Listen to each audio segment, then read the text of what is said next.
Bonjour et bienvenue à la troisième journée de la semaine digitale de Learning Technologies France. J'espère que les premiers 2 jours vous ont plu et que c'était très utile d'apprendre toutes ces informations. Pour la troisième journée, nous avons 3 webinaires, chacun très différent. Première, c'est explorer la prochaine génération d'environnement de collaboration avec X20 Media, un nouveau sponsor. Bienvenue à eux. Et ensuite, une société très reconnue en France, Carrefour, le directeur de formation, Adelson Borges, va nous présenter comment mesurer le retour sur investissement de vos formations, donc le ROI de la formation, l'impact, et il va partager avec nous les expériences qu'il a eues, comment il a fait, et je suis pleine d'admiration sur ce qu'il a fait. C'est pour ça que je l'avais invité à venir parler avec nous. Et je veux lui dire un grand merci parce que je sais qu'il a un agenda très chargé, mais il a trouvé le temps de faire sa présentation pour nous aujourd'hui. Et pour finir, la dernière séance aujourd'hui, le dernier webinaire, c'est Open Classrooms. Et là aussi, c'est un retour d'expérience, mais c'est chez AXA Assurance. Donc, très, très intéressant. Et j'espère que vous allez pouvoir poser beaucoup de questions et partager vos expériences aussi. Je vous souhaite une belle journée et puis à demain.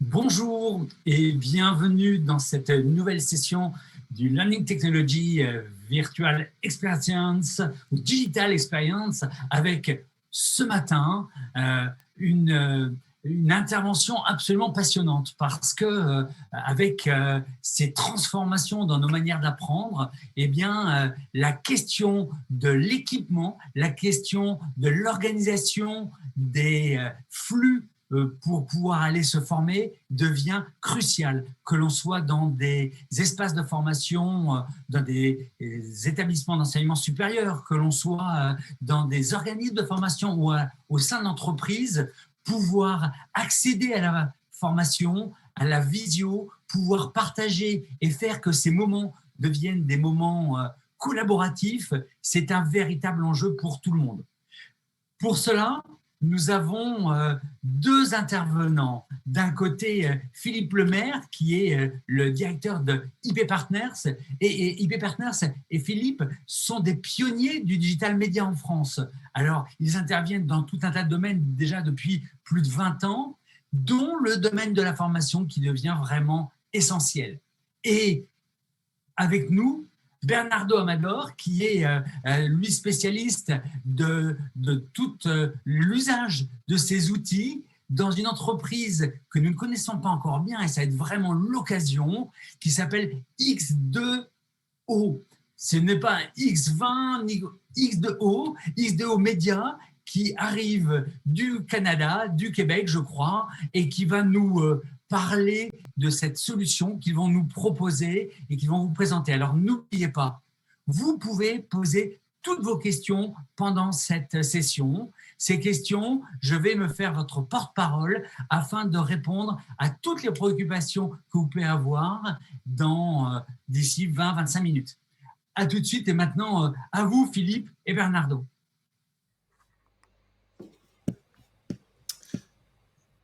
Merci pour l'introduction, Yannick.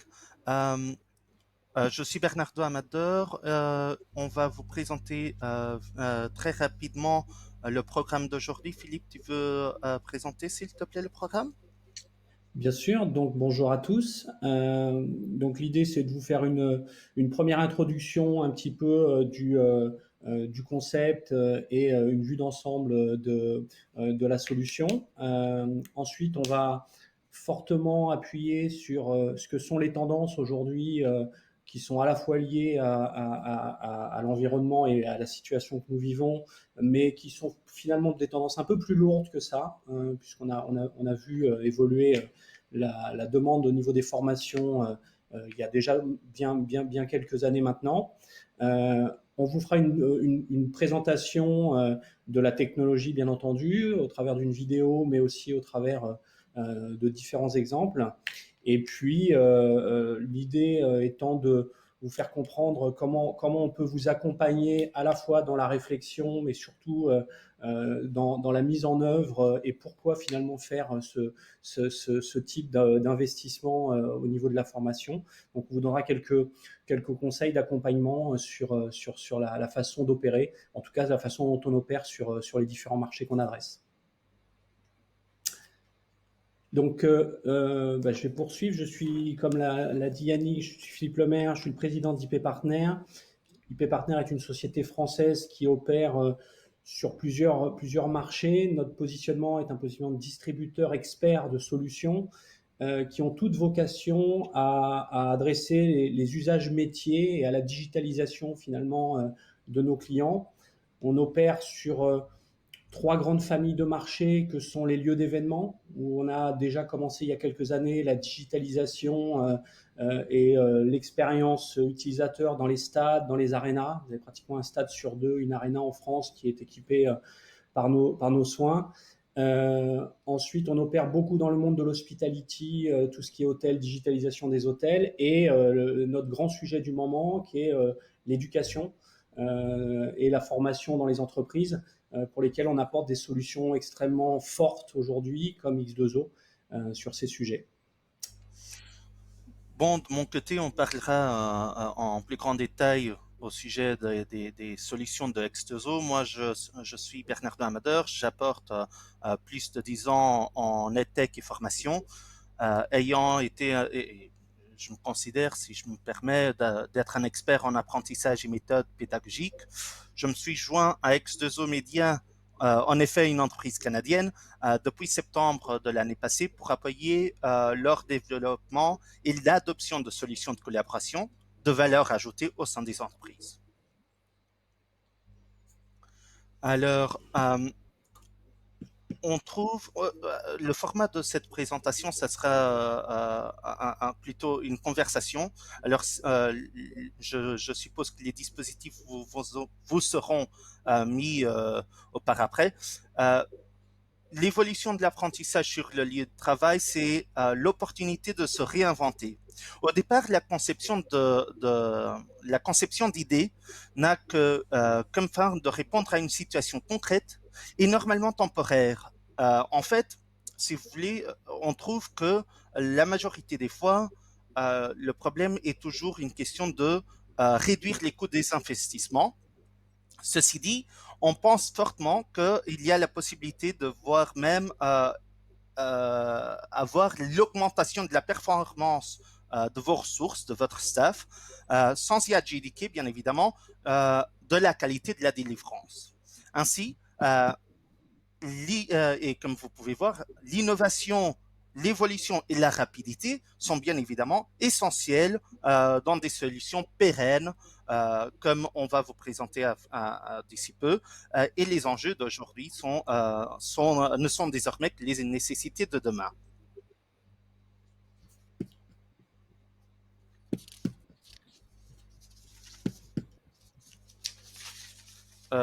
J'ai avancé. Ah, shit. Petit souci avec la présentation, j'ai avancé trop vite. Sans problème. Ici. Voilà. Donc, l'idée ici, c'est de vous dégager les quelques tendances. Quand on parle de façonner l'avenir, on est plutôt aujourd'hui, encore une fois, même si c'est pas l'unique raison, on est au cœur aujourd'hui, à travers de la crise qu'on vit, au cœur d'une nouvelle façon finalement de réinventer les espaces de travail. Et quand on parle d'espace de travail ou de collaboration, on va parler des enjeux finalement qui touchent aussi à la formation. Donc il y a quatre vrais enjeux de notre point de vue qu'il faut être capable d'adresser aujourd'hui et qu'on est capable finalement de bien adresser avec une solution comme X2O. C'est de quelle manière finalement j'utilise l'existant, donc les salles physiques que j'avais traditionnellement à ma disposition pour pouvoir faire des formations diverses et variées ou des réunions, encore une fois en tout genre, de façon à finalement les optimiser et quitte à les optimiser, c'est en tirer un parti bien supérieur et en optimiser finalement l'expérience utilisateur. Il y a un vrai enjeu, c'est dire finalement de quelle manière je suis capable de conserver une partie de mon existant, de digitaliser l'endroit et d'en tirer un bénéfice qui va être bien supérieur à ce que j'avais l'habitude d'avoir dans mon environnement de travail classique. Le deuxième enjeu, aujourd'hui, on voit bien que la digitalisation, elle est à tous les étages dans une entreprise, et chaque entreprise aujourd'hui place le numérique au cœur de sa stratégie.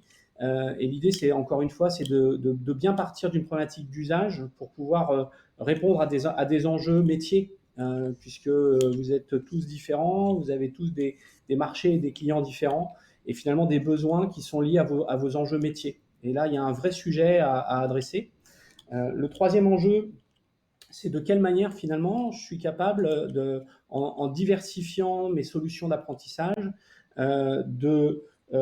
d'optimiser une grande partie de la performance qui va être mise en œuvre. Là, il y a un vrai sujet, et on parlera après de ROI, et finalement, plutôt que de parler de coûts, c'est de voir finalement quels sont les retours sur investissement et quelles sont les performances que je vais tirer à la fois sur l'économie dans mon entreprise, mais aussi sur la performance de mes apprenants ou des meetings que je fais au travers de la digitalisation. C'est un vrai sujet. Et le dernier enjeu aujourd'hui, qui est vraiment un enjeu qui est au cœur finalement de toutes les réflexions, et on le vit tous au quotidien, et je dirais qu'on le vit au travers de ce qu'on fait aujourd'hui, qui est une session, encore une fois, en mode webinar, distante, c'est de quelle manière je maintiens le lien avec soit mes collaborateurs, soit mes clients, au travers d'outils qui, au final, doivent être un peu plus performants, voire beaucoup plus performants. Mes collaborateurs et mes clients méritent plus qu'une session en Zoom ou en Teams. Et donc, finalement, je dois être capable de maintenir le lien au travers d'outils qui apportent beaucoup plus en termes d'interactivité et surtout d'engagement. Et ça, c'est un vrai enjeu aussi. Donc, on va en discuter après sur les différents retours d'expérience qu'on a pu avoir. Bernardo, je te passe la main. Je passe le slide.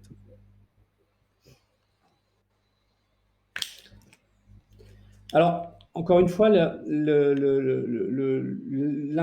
des grandes questions, c'est pourquoi finalement... là, tu m'en veux. Ma faute, désolé. On est revenu au slide précédent.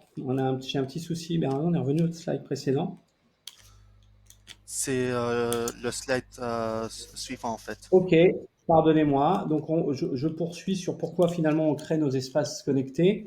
Au-delà d'être connecté, vous le verrez au travers de la présentation de la solution, on est dans une logique d'immersion. L'idée, c'est être connecté. C'est pas très compliqué finalement de mettre en place une solution qui va nous permettre de rester connecté. En revanche, le côté immersif est un vrai enjeu puisqu'il crée l'engagement.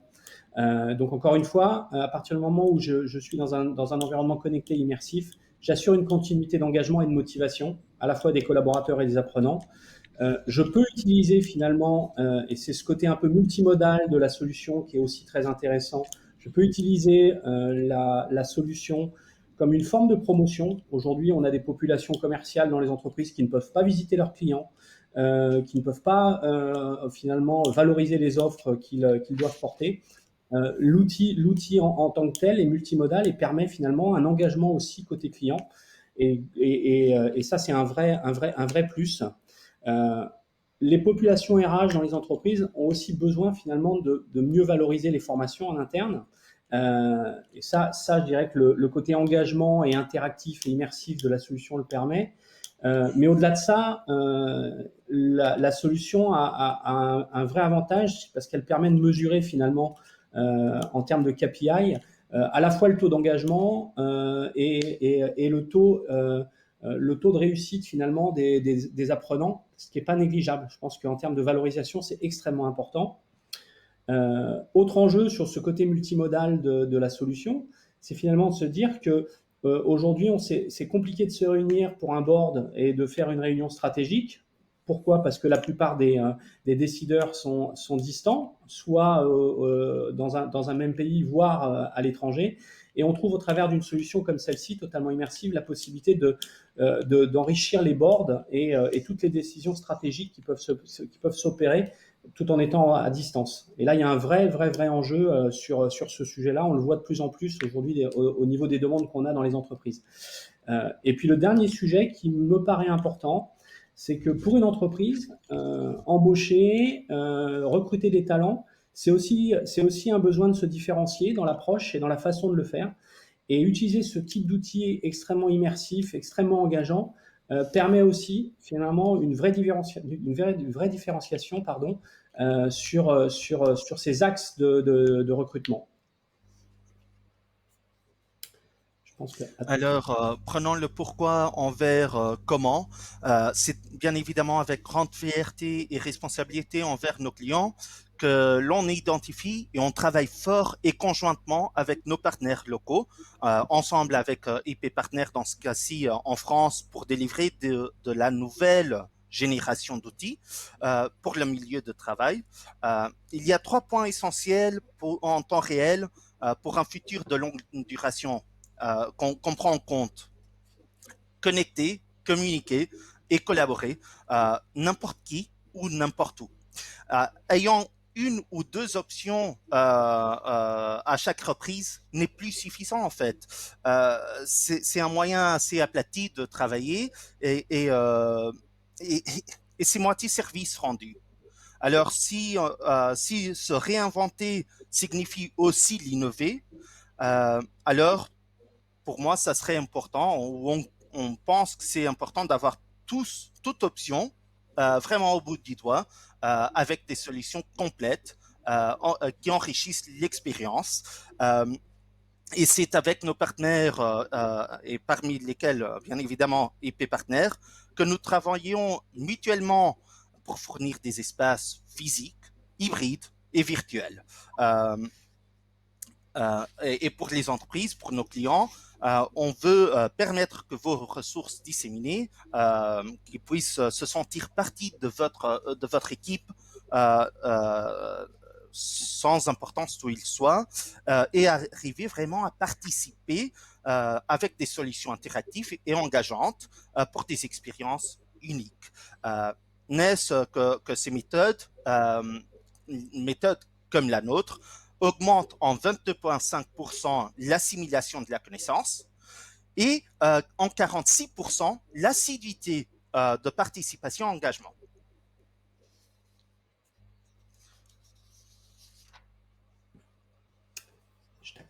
Je crois qu'on va passer à la présentation de la vidéo, donc plus que tous les mots, vous allez avoir une présentation de... Finding a way to engage and deliver the same content simultaneously to both on-site and remote participants can be challenging. The X2O Collaboration Room provides an immersive and unique experience, combining the benefits of a live session with the power and flexibility of a cloud-based virtual platform. Featuring high-quality directional audio and visual communication with intelligent multi-camera views, as well as a unique perspective view for each remote participant and simultaneous scalability with up to 120 remote participants interacting in real time. Create an engaging learning environment with an interactive whiteboard that enables all participants to make smart annotations and easily share content. Collaboration tools such as voting polls make sessions more engaging for all participants. The hand raise feature shows when a remote participant wants to ask a question. Also, other visual cues are available to the presenter, including seeing when a participant is distracted, how they answered a poll question, or if they are on mute. Interactive breakout sessions help to facilitate deeper discussions and keep the conversation going in smaller groups. And the moderated chat feature helps to engage with other participants either in-room or virtually. The easy-to-use, intuitive interface allows instructors to focus on teaching and moderators to focus on the meeting rather than technology. The result is a hybrid environment that will be embraced by users as an effective way to provide an immersive and unique meeting experience that meets all business needs.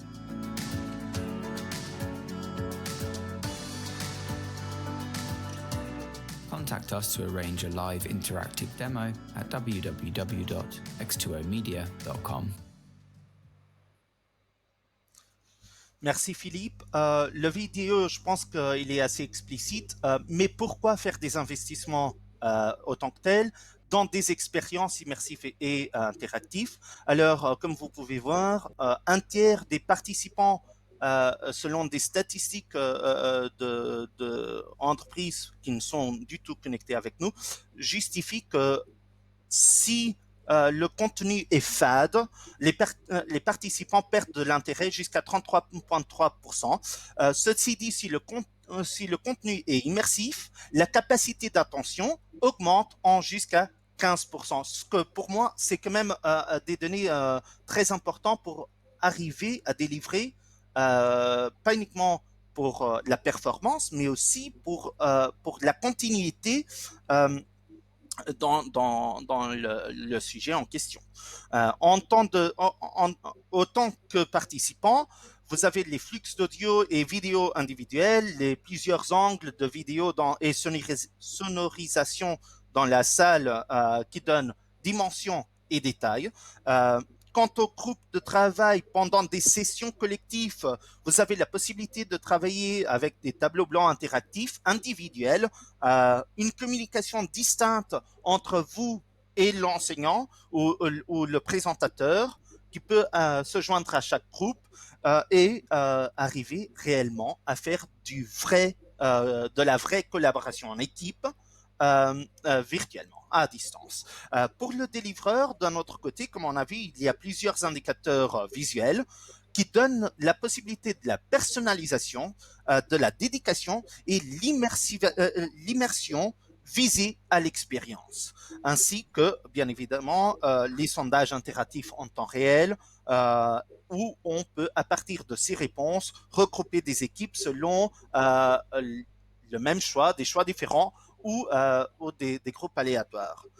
Voire plus, pourquoi pas enrichir l'expérience invitant des hôtes VIP à distance, à partir de chez soi, prenant centre stage où ils sont réellement des remote presenters, des hôtes à distance, et pour faire des interventions très spécifiques à n'importe quel moment, n'importe qui, et n'importe quand.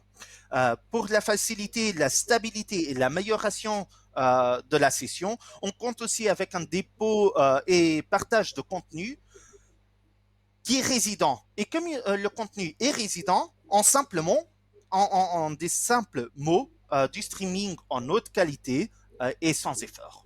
Parce qu'en fait, il n'y a pas de raison de faire du buffer parce que c'est déjà mis sur place dans la plateforme.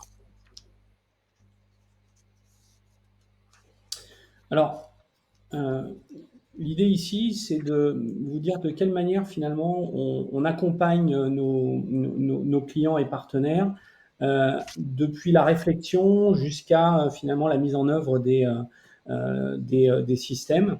Bien entendu, l'idée, c'est d'appuyer sur 4 étapes fortes. Ça revient assez régulièrement dans mon discours, mais il n'y a pas de vraie bonne solution, aussi performante soit-elle technologiquement parlant, s'il n'y a pas une bonne définition des usages. Donc, l'idée avant tout, c'est de bien comprendre finalement quels sont les enjeux, quels sont vos enjeux en tant qu'utilisateur, en tant que client. Est-ce qu'on s'adresse à vos populations pour faire de la formation? Est-ce qu'on est en mode hybridation? On l'a très bien vu dans la vidéo. Est-ce qu'on est sur des salles virtuelles, uniquement virtuelles, distancielles, avec un présentateur?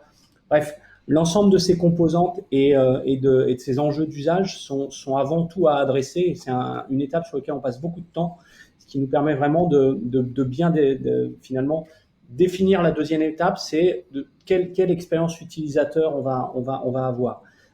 Est-ce qu'on est dans une notion où j'ai besoin uniquement d'avoir une perspective? Là, ça a des enjeux fortement sur l'intégration.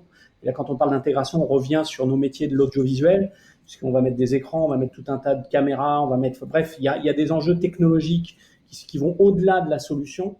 Et donc, encore une fois, ces enjeux technologiques doivent être adressés au travers d'une expérience utilisateur souhaitée.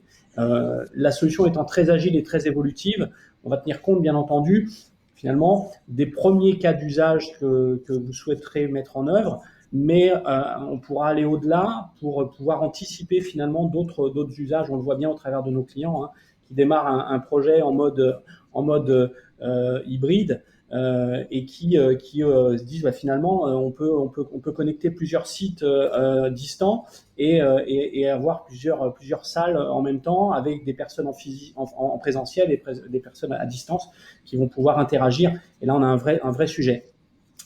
La troisième étape, ça va être pour nous de vous projeter finalement. C'est partir du lieu physique, la salle qui va être mise à disposition, et c'est de se projeter en conceptualisant, on en a vu un petit peu dans la vidéo, en conceptualisant la salle, à la fois sur les technologies et sur, encore une fois, sur les usages. Donc là, on délivre tout un tas de plans et de documents, d'illustrations qui vous permettent vraiment de vous projeter dans l'environnement dans lequel vous serez lorsque vous aurez votre salle.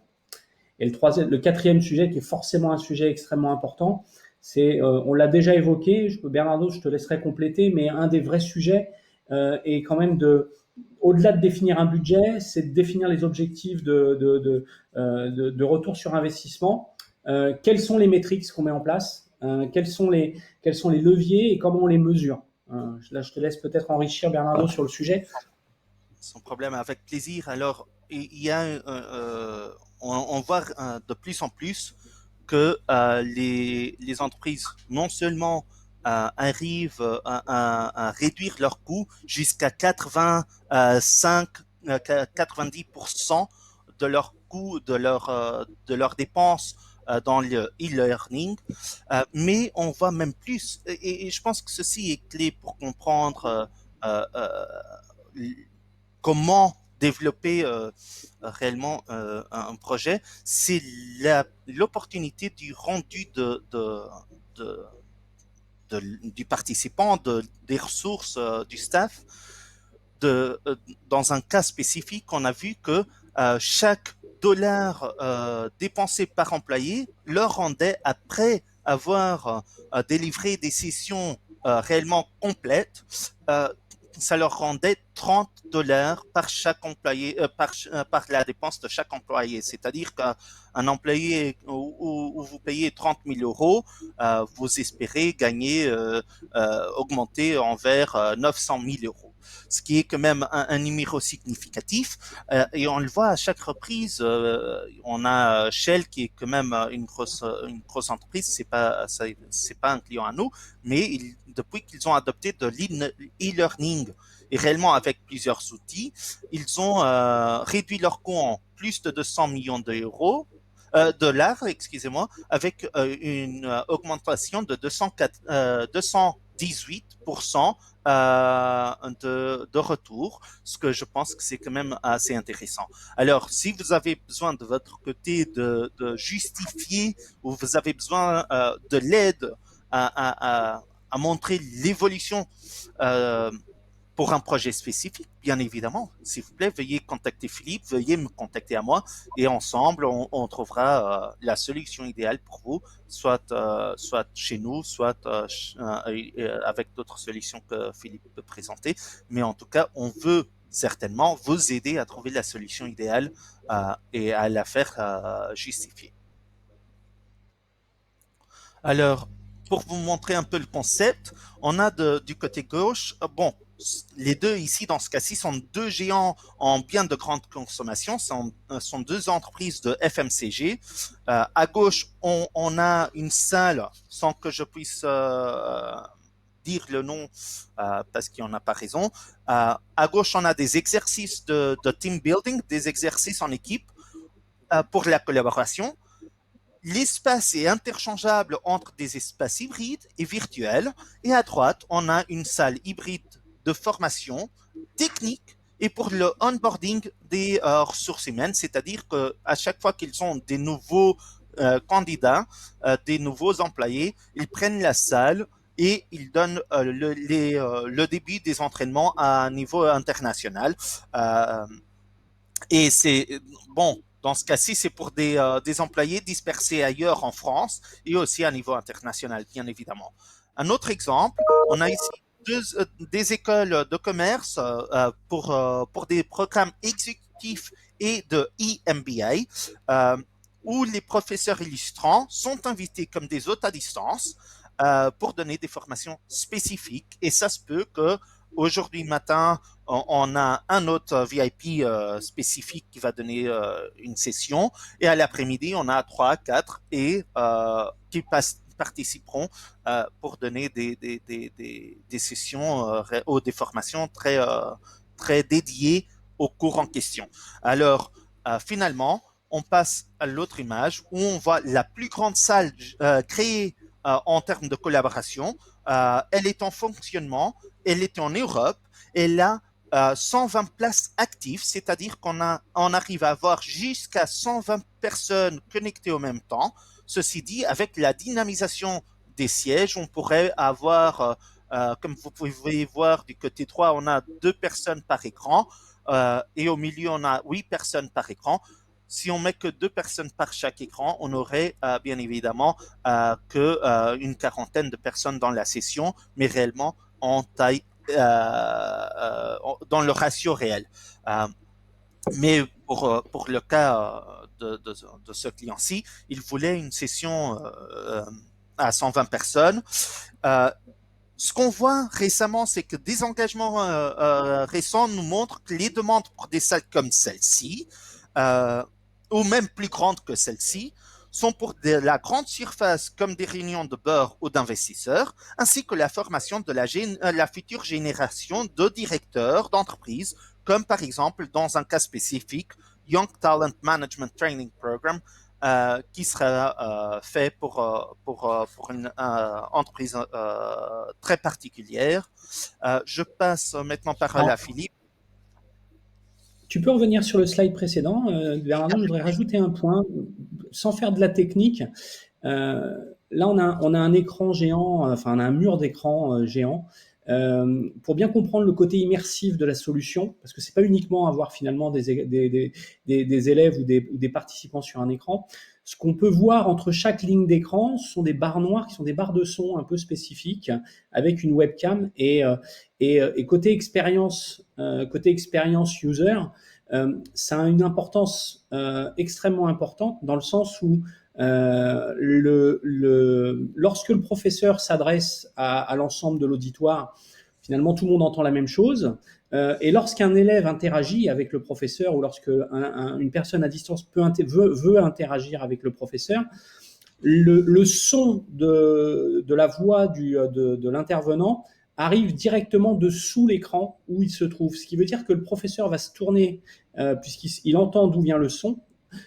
Et finalement, on rentre dans une interaction qui est beaucoup plus proche de la réalité, parce que quand on parle de virtualisation et d'hybridation, l'idée c'est finalement de se retrouver à distance, mais comme si on était dans une salle physique, avec l'interaction humaine, le body language qu'on peut avoir lorsqu'on est en interaction dans une salle physique, on l'a pas à distance. Et là, on retrouve une partie de cette interaction et de ce body language, puisque finalement, on sait parfaitement d'où vient la question, qui la pose.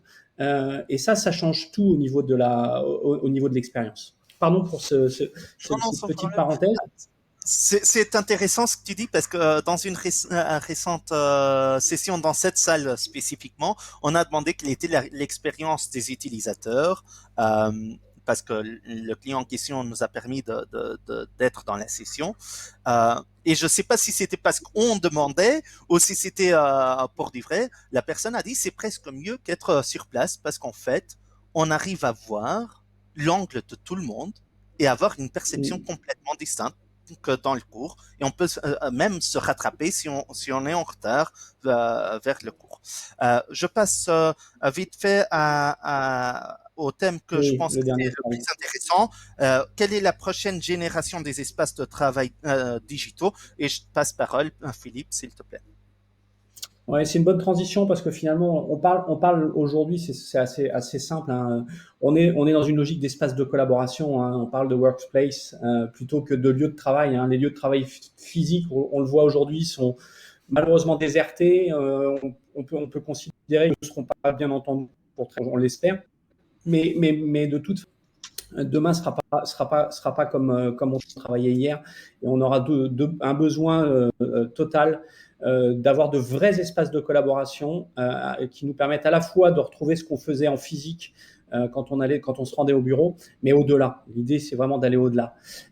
Et un des enjeux, et on le voit aujourd'hui arriver, alors c'est encore expérimental, mais c'est aujourd'hui une réalité. On rentre dans la totale immersion avec la réalité virtuelle. Moi, j'ai quelques exemples à partager qu'on pourra échanger dans un autre cadre, mais où là, il y a un vrai sujet qui est aujourd'hui une réalité, une vraie réalité. Dernier point me concernant, la notion de distanciation physique, qui devient une forme de norme, malheureusement. Et l'idée, encore une fois, c'est d'aller au niveau de la digitalisation, au-delà de ce que la salle physique permettait, en allant sur une profondeur d'usage et d'expérience qui va bien plus loin que la réalité classique. Alors, de mon côté, je pense que on va ouvrir pour les questions. On terminera très brièvement, mais seulement pour conclure. Pour moi, qui vient du monde de l'éducation, de la pédagogie, l'analyse de données est très importante parce qu'on parle toujours de développer des talents et on parle de développer des talents en termes de participants, mais on peut aussi considérer que le propre enseignant, que le propre délivreur peut être un talent aussi. Alors, avec l'analyse de données, on peut revoir est-ce que le délivreur est la personne correcte pour l'audience en question. Soit, si on a des sessions un peu plus petites, est-ce que peut-être dans un monde académique, est-ce que je mets professeur A avec un groupe où je sais que la réponse, ça sera mieux, ou pire, et vice-versa, parce qu'en fait, on pourra mesurer réellement à futur l'engagement et la façon de réponse envers le cours du participant et de l'éducateur. Est-ce que la méthode de délivrance est la meilleure? À point futur aussi, et envers la réalité virtuelle, on verra réellement la simulation soit pour la formation professionnelle technique et manuelle, bien évidemment. Est-ce que l'enseignant prend et simule, ou soit les participants à distance simulent et l'enseignant peut voir l'angle de chaque participant de leur simulation envers une salle comme la nôtre. Et finalement, on a l'anticipation de la standardisation de machine learning, ML, et de l'intelligence artificielle, IA, que je pense que ça sera réellement le futur. Est-ce qu'on l'adoptera chez nous ou non? À voir, mais certainement un point important et intéressant.